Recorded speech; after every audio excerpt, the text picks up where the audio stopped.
días, mi nombre es Joel Ariel Salazar Olivo, estudiante de la carrera de Medicina en la Universidad del Valle de México, Campus Villahermosa. En esta ocasión presentaremos un video del tema organelos celulares. Como primer tema tenemos al aparato de Golgi. Su descubridor fue Camillo Golgi y pues gracias a él se le denominó aparato de Golgi, ya que fue un médico histólogo italiano que le denominó este nombre en 1846 y en 1926. El aparato de Golgi es un orgánulo que se encuentra presente en las células eucariotas que pertenecen al sistema de endomembranas. Tenemos nuestro sistema de endomembranas, en el cual está la membrana plasmática, nuestro aparato de Golgi, el retículo endoplasmático liso y rugoso. ¿Cuál es la función de nuestro orgánulo de Golgi? Tiene la capacidad de procesar, empaquetar, distribuir y secretar células hacia el medio extracelular. Recibe proteínas inmaduras desde el retículo endoplasmático rugoso. También tiene la capacidad de liberar vesículas que están destinadas a entregar las proteínas maduras hacia diferentes espacios de la célula. En este caso puede ser hacia los lisosomas, la membrana plasmática y, como ya he mencionado, el medio extracelular.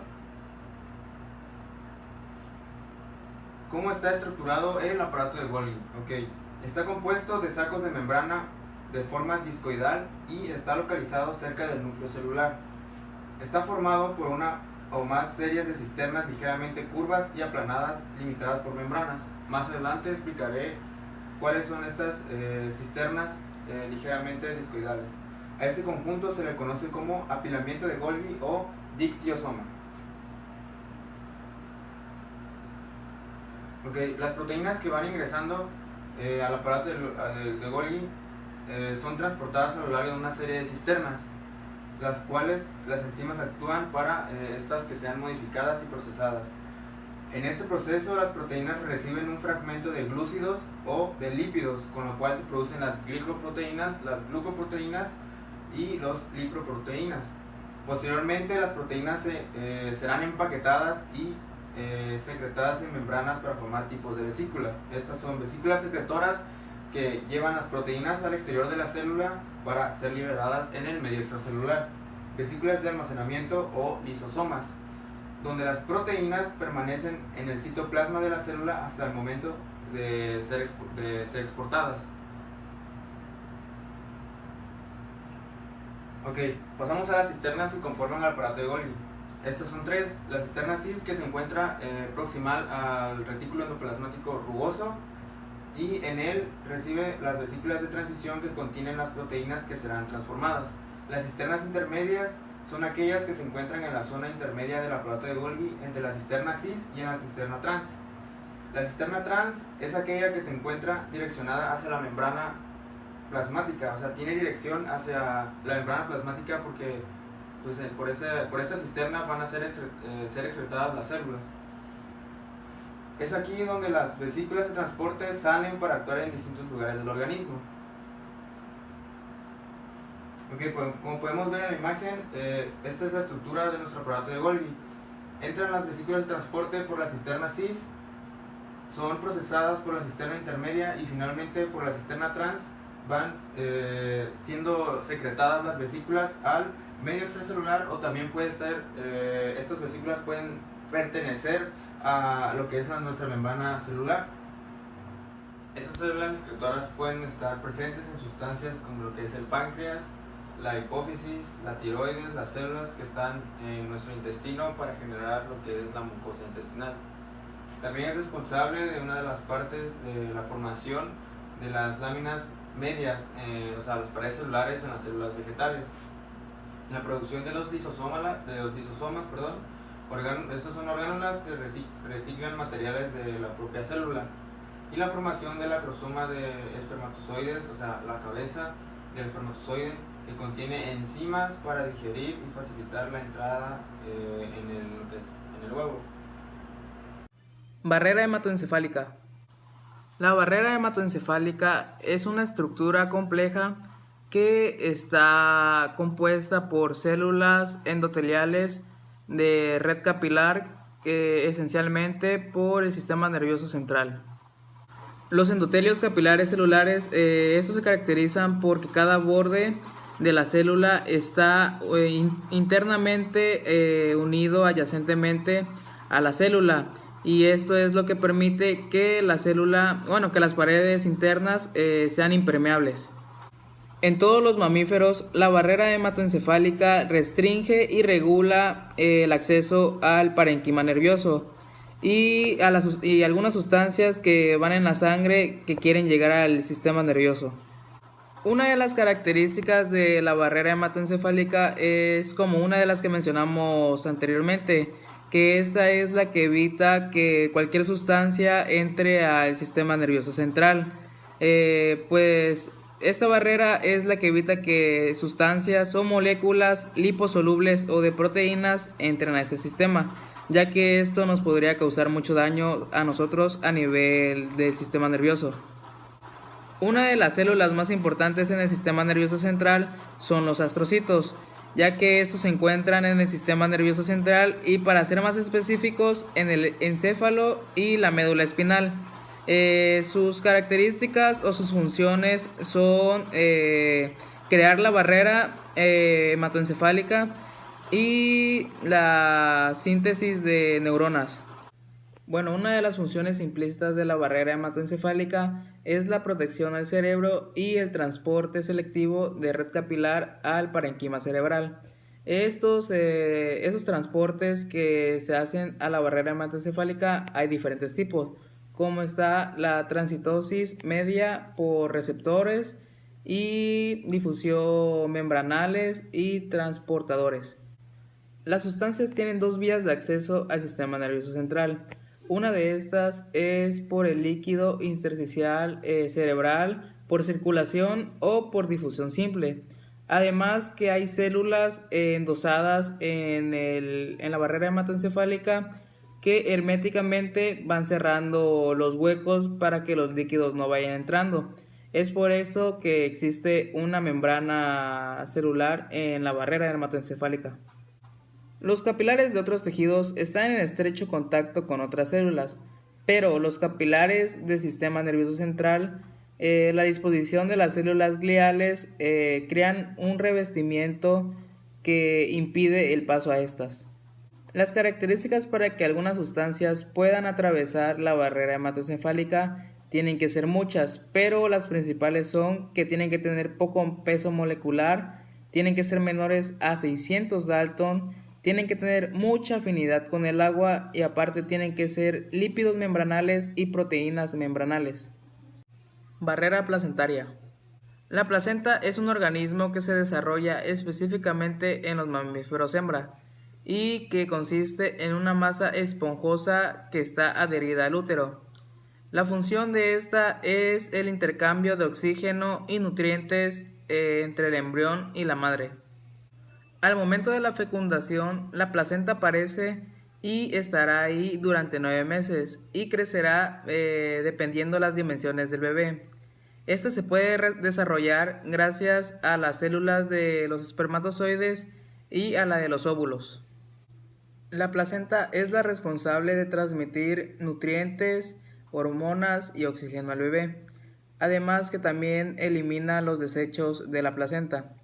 La placenta también crea hormonas que ayudan a la madre en el embarazo a ver los diferentes tipos de cambio que tiene en su cuerpo, como las glándulas mamarias o el incremento del tamaño de las dimensiones del feto. Y además también crea una hormonas llamadas gonotropina coriónica. En las primeras semanas de embarazo, el feto se encuentra en una membrana interna que se llama amnios. Esta contiene una sustancia que se llama líquido amniótico y el feto. Y también está en la membrana externa, que esta se llama corión. Esta contiene los amnióticos y parte de la placenta. Una de las funciones de la placenta es el metabolismo placentario, ya que este específicamente aparece al principio del embarazo. Y el metabolismo placentario va a sintetizar glucógeno, ácidos grasos y colesterol. Además que esto primordialmente va a servir para el feto como fuente de nutrientes y proteínas para su desarrollo. Otra de las funciones principales de la placenta es el transporte y secreción endocrina y además del intercambio de gases, ya que el intercambio de gases es principalmente el oxígeno y el dióxido de carbono que respira la madre y se transporta por el cordón umbilical o la placenta al embrión. Además que este intercambio puede ayudar al desarrollo del bebé y que éste tenga un buen desarrollo a futuro. Además que sabemos que el embrión necesita entre 20 y 30 mililitros de oxígeno para que pueda mantener su desarrollo bueno. Y si se interrumpe este intercambio de oxígeno, puede llevar a graves consecuencias como la muerte del embrión, ya que es muy importante el oxígeno en esas principales semanas de embarazo. Las inmunoglobinas pertenecen a su totalidad a las inmunoglobinas G maternales, que estas tienden a ser transportadas de la madre al feto aproximadamente desde la semana 4. La placenta es una barrera muy compleja, ya que deriva embriológicamente de tejidos maternales y fetales. Además que para las embarazadas los fármacos atraviesan fácilmente esta barrera por circulación fetal. Los fármacos para las embarazadas pueden afectar dependiendo qué tipo de fármaco utilicen, aunque todos afectan al embrión, especialmente en el primer trimestre. El embrión puede recibir daños morfológicamente o incluso pues a nivel neuronal o cerebral. El grado de ionización de los fármacos influye mucho en la barrera placentaria, ya que los básicos con pK bajo y los ácidos con pK elevado son más fáciles de ionizarse y se concentran más y son más fáciles de traspasar esta barrera placentaria. Además que el embrión tiene un pH ligeramente más inferior que el de la madre y pues esto hace que cuando la madre en el momento de estar embarazada consuma un fármaco, los de pK bajo, que son los básicos, se concentren en el embrión y causen daños morfológicamente. Hola, ¿qué tal? Mi nombre es Elizabeth Cornelio Murrieta y en esta ocasión les voy a hablar de los receptores de membranas. La compleja vía de señalización dentro de una célula empieza con un solo suceso clave, la unión de una molécula señalizadora o ligando a la molécula que lo recibe o receptor. Los receptores de membranas son compuestos proteicos que presentan normalmente tres regiones diferenciadas. La más exterior de ellas se expone al exterior y presenta una región capaz de unirse a un compuesto presente en el medio exterior. Estos compuestos pueden ser muy variables, desde sales moleculares como el sodio, hasta moléculas complejas como glucosa u hormonas de todo tipo de especialización de la región externa de los receptores de membrana es extraordinaria. Un ejemplo de ello son las células fotosensibles. Los receptores de membrana son capaces de diferenciar entre medios con luz y sin luz. Esto es posible puesto que tienen la capacidad de ser excitados, lo cual quiere decir activados por la unión de uno o varios fotones en forma de luz. Los receptores o ligandos son de muchas formas, pero todos tienen algo en común. Vienen en pares combinados en los que un receptor solo reconoce uno o algunos ligandos específicos y un ligando que solo se une a uno o algunos receptores diana. La unión del ligando al receptor cambia su forma o actividad, lo que le permite transmitir una señal o producir directamente un cambio en el exterior dentro de la célula para una posible respuesta. A la unión del ligando se le conoce como traducción de señales y a las respuestas como transmisión. Bueno, a continuación les explicaré uno de los tipos de membranas de receptores membranales. Los receptores intracelulares son proteínas receptoras que se encuentran al interior de la célula, generalmente en el citoplasma o en el núcleo.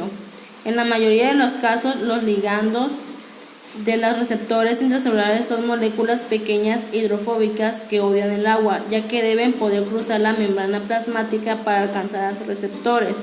Un ejemplo de ellas son las hormonas esteroideas hidrofóbicas, como las hormonas sexuales, estradiol, estrógeno y testosterona.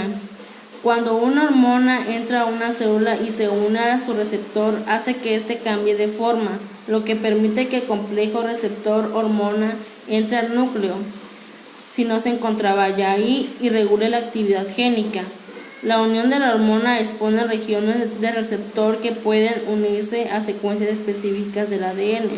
Estas secuencias se pueden encontrar junto a ciertos genes en el ADN celular y cuando el receptor se une, ella altera sus niveles de transcripción. Para entender un poquito más esto, les quiero explicar que la expresión de un gen eucarionte que codifica para una proteína puede dividirse en dos etapas principales.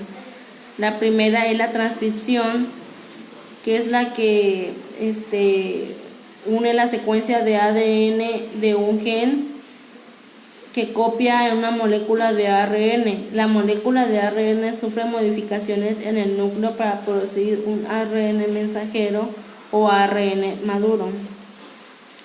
Y la traducción es la que utiliza la formación de la célula.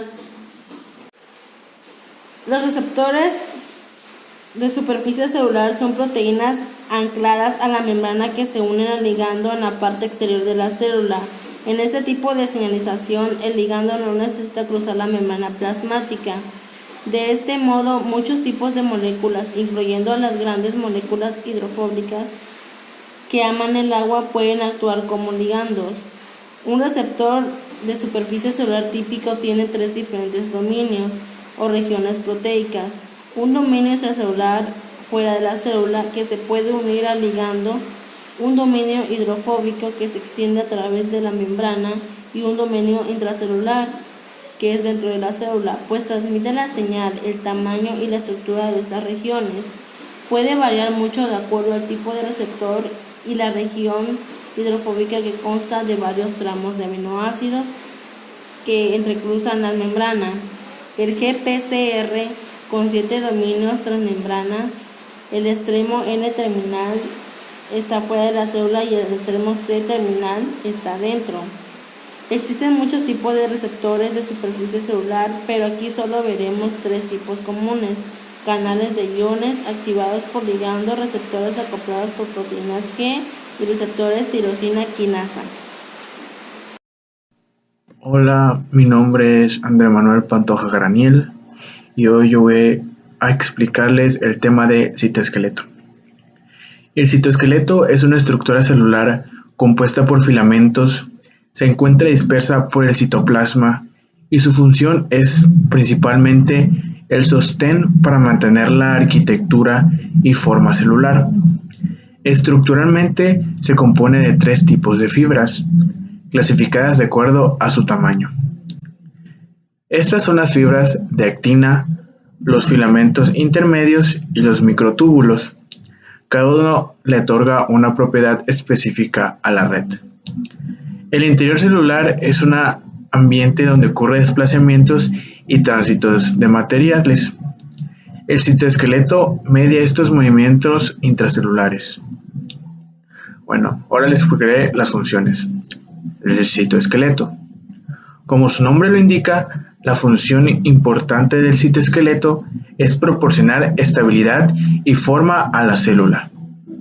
Cuando los filamentos se combinan en esta red intricada, le otorga a la célula la propiedad de resistir a la deformación. Ahora les explicaré los tipos de fibras. Empezaremos con microtúbulos. Los microtúbulos ayudan a darle forma a la célula. Además, se asocian con la habilidad de la célula de moverse de un lado a otro. Los microtúbulos son filamentos largos formados por la proteína tubulina. Son unas estructuras huecas en forma de tubos de 25 nanómetros de diámetro. Estos se extienden desde la célula hasta abajo de los cilios o flagelos. Son los componentes más importantes del citoesqueleto y pueden formar asociaciones estables. Además, ayudan a muchos microorganismos a movilizarse por medio de cilios o flagelos. Estos filamentos son indispensables en todas las células eucariotas. Emergen de pequeñas estructuras llamadas centrosomas y de allí se extienden a los bordes de la célula, en contraste con los filamentos intermedios que se extienden por todo el ambiente celular. Una de las características más relevantes es la capacidad de crecer y acortarse siendo estructuras bastante dinámicas, al igual que los filamentos de actina. Los dos extremos de los microtúbulos se pueden diferenciar entre sí, por ello se dice que en estos filamentos existe una polaridad. En cada uno de los extremos denominados más o positivo y menos o negativo, donde ocurre el proceso de autoensamblaje. Los microtúbulos sirven como vías o carreteras en las que se desplazan distintas proteínas que poseen funciones de transporte.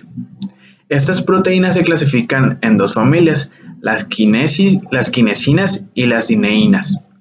Pueden recorrer largas distancias dentro de la célula. El transporte en distancias cortas generalmente es realizado sobre actina. Bueno, ahora vamos a ir con los filamentos de actina. Los filamentos de actina poseen un diámetro de 7 nanómetros. También son conocidos como microfilamentos. Los monómeros que constituyen los filamentos son partículas en forma de globo. Aunque son estructuras lineales, no tienen forma de barra, giran en su eje y recuerdan a una hélice. Están unidas a una serie de proteínas específicas que regulan su comportamiento. Existen más de 150 proteínas capaces de interactuar con la actina. Varios de los movimientos celulares dependen de la interacción entre filamentos de actina y la proteína motora miosina, una APT-asa que se mueve a lo largo de los filamentos de actina y acopla a los hidrólisis del ATP a cambios conformacionales. Los extremos se pueden diferenciar, uno se denomina más y el otro menos. Por estos extremos el filamento puede crecer o acortarse. La polimerización es notablemente más rápida en el extremo más. Para que ocurra la polimerización se requiere ATP. La actina también puede estar como un monómero y encontrarse libre en el citosol. Estos monómeros se encuentran unidos a proteínas que impiden su polimerización. Bueno, ahora voy a explicar los filamentos intermedios. El diámetro aproximado de estos filamentos es de 10 nanómetros, de allí el nombre de intermedio. Su diámetro es intermedio con respecto a los otros dos componentes del citoesqueleto. Cada filamento se estructura de la siguiente manera: una cabeza con forma de globo en el N-terminal y una cola con forma similar en el carbono terminal. Estos extremos se conectan entre sí por una estructura lineal formada de hélices alfa. Los filamentos intermedios se ubican en todo el citoplasma celular, se extienden hasta la membrana y a menudo están unidos a esta. Estos filamentos también se encuentran en el núcleo, formando una estructura llamada lámina nuclear. Este grupo se clasifica a su vez en subgrupos de filamentos intermedios: filamentos de queratina, filamentos de bimentina, neurofilamentos y láminas nucleares. Se localizan en diferentes tipos de células. Según donde se encuentren, podemos hablar de neurofilamentos en las neuronas, gliofilamentos en las células de la glía, citoqueratinas en las células epiteliales, filamentos de desmina en el músculo liso y estriado, filamentos de bimentina en células mesenquimales principalmente, filamentos de periferina en neuronas que emiten axones por el sistema nervioso periférico y láminas nucleares. Neurofilamentos. Se encuentran en las neuronas y los axones del sistema nervioso central y periférico. Tienen un diámetro de 10 nanómetros. Cada neurofilamento se relaciona con su vecino a través de unas proteínas asociadas. Su función es fundamentalmente estructural. Gliofilamentos. Están representados por la proteína acídica fibrilar de la glía. No se encuentran en todas las células gliales, solo en el citoplasma de los astrocitos y de células asociadas a estos. Este filamento es el responsable de modular el movimiento y proporcionar estabilidad estructural a los procesos astrocitarios. Citoqueratinas. Están constituidas por numerosas clases de proteínas fibrilares ácidas y básicas. Con un diámetro de 8 nanómetros, constituyen el mayor subgrupo dentro de los filamentos intermedios. Su función principal es proteger a las células epiteliales del estrés mecánico. Las citoqueratinas no son exclusivas de los epitelios queratinizados. Se encuentran también en la mayoría de las células epiteliales, incluyendo los endotelios, excepto en los epitelios glomerular, del cristalino o del iris. Filamentos de desmina. Están formados por la proteína desmina. Comparten localización con los miofilamentos, finos y gruesos, en el músculo liso, aunque su función no tiene relación con la contracción, sino con la estructura interconexión. También se encuentran en los músculos estriados. Filamentos de vimentina. Se encuentran en células mesenquimáticas, así como en algunas células epiteliales, células de Schwann o células de la glía. Suelen aparecer asociadas a las fibras de desmina. Tienen 10 nanómetros de diámetro. Filamentos de periferina. Están formados por una proteína similar a la vimentina denominada periferina.